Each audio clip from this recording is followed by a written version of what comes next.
Abantu mwenda bakakasiddwa okuba nga bafiiridde mu kuyigulukuka kw'ettaka mu bitundu by'ensozi ez'enjawulo ebisangibwa mu ssaza lya Bukonzo East. 2 parishes in Charumba, the neighboring parish in Kitundu sub-county.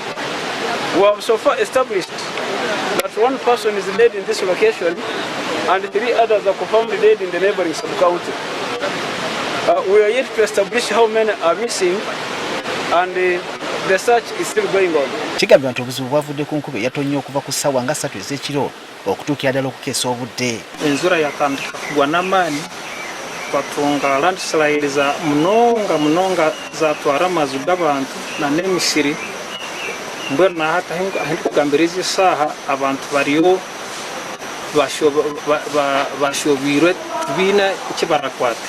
Waliwo n'abantu babiri bonna nga abadde basula mu nnyumba emu naye batalutonze. There was a house which had 4 people and we have so far received only 1 person, so we are still looking for the 3. We don't know where we shall get them.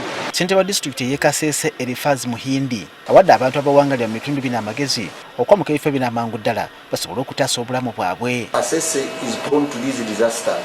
Now the issues of mudslide almost in every sub-county in the mountain has been affected.